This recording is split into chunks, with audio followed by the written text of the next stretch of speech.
he asks me a lot of questions about my ex-boyfriend.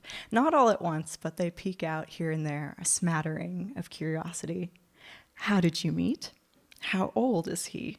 And why did you break up exactly? And why did you break up now, finally, after all of these years? And why? As hard as I try, my answers never feel adequate. We met through a college professor, my mentor, your friend. You saw me do spoken word. You were too old for me, but eventually I didn't care. I was in love and I looked past it. I looked past a lot of things. I loved your brain, so I didn't mind the body that came with it, so uptight. It's not a bad body, but we never had a spark.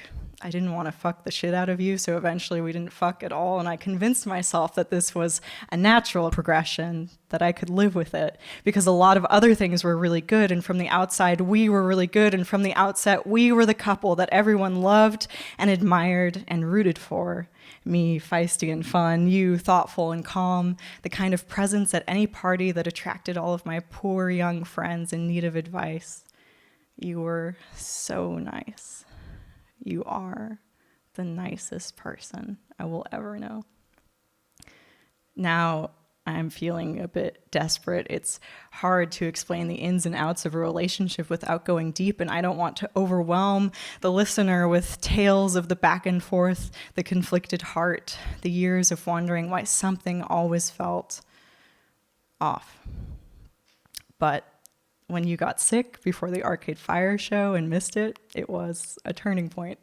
And when you refused to see a therapist, a turning point. And when your boss was a dick to me and you still didn't quit, a turning point. It took a lot of turning points and 360-degree rotations to spin fast enough, to push hard enough to fall out of the circle. You and I and I and you. You and I and I and you. You were a constant, content, and I miserable, but content with pretending. I could not be the girl who asked you to move your whole life to another country with no language and no job and no friends and then dump you. And when you got sick, I didn't know if you needed a mother or an ass kicker. I opted for the latter and complained to my friends, to any friend who would listen, about how stagnant we felt, how wasted I was on this unambitious man, how I loved but didn't lust, how I wanted out but didn't want to let go. It's not easy to leave someone after so many years. To think that some far off day you'll want to turn to the person next to you in bed and say, "Remember when we were young and in Berlin? Remember the night we saw the fox on David Bowie's birthday and the streets were silent and filled with snow? Remember kissing in London in front of the casino? Remember the cats and how small they used to be? Do you remember me? Do you remember me? You knew me at 19. And 20, and 21, and 22, and 23, and 24, which was a fucking doozy, and 25, I spent my birthday sick in a bathtub, and you brought me breakfast, and 26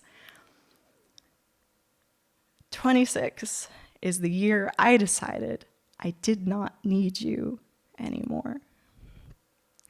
And now I feel I have a mark on my forehead, a red X painted thickly, a red flag spiking from my back to warn the others she was 6 years gone. 6 years with one person is basically a marriage without the party, so I'm basically divorced without the alimony, and I'm not sure. Does that mean that I'm used up now? Or that I'm intimidating because I've seen things the others haven't? Or maybe I'm boring because I was building shelves and making soup while my classmates were snorting coke and fucking bartenders? Or maybe I'm scary. This is a serious girl and her blowjobs come with a price tag, 6 years and 2 cats. Plus, she'll make you move to Berlin, then be upset when you're unemployed, have no friends, and so much anxiety, you vomit on the S-Bahn twice. I thought I was a nurturer. I thought I was loyal. I thought I was girlfriendy. I thought I was nice. I thought I was easy to fall in love with. I thought I had an ass that don't quit. I thought that my hair was my best feature and that my vibe, a hint Bowie, a little manic pixie, was fun and even alluring. I thought I was nice. But I think that I'm nice and not nice, and that's a lose-lose, and maybe I would feel like less of a loser if I could forget, but I want to remember everything about us. To remember in real time from moment one, Demi, this is Ty, until the last one, sitting at opposite ends of the bed and you saying, so sad, I know that we're broken up now. I want to wake up and understand us, to be able to answer why, what was the reason for any of this, how much do 6 years and countless good intentions add up to? 3 million minutes? And is it enough to say that I am grateful for every stupid one of them, every second of you and I and you? Thank you.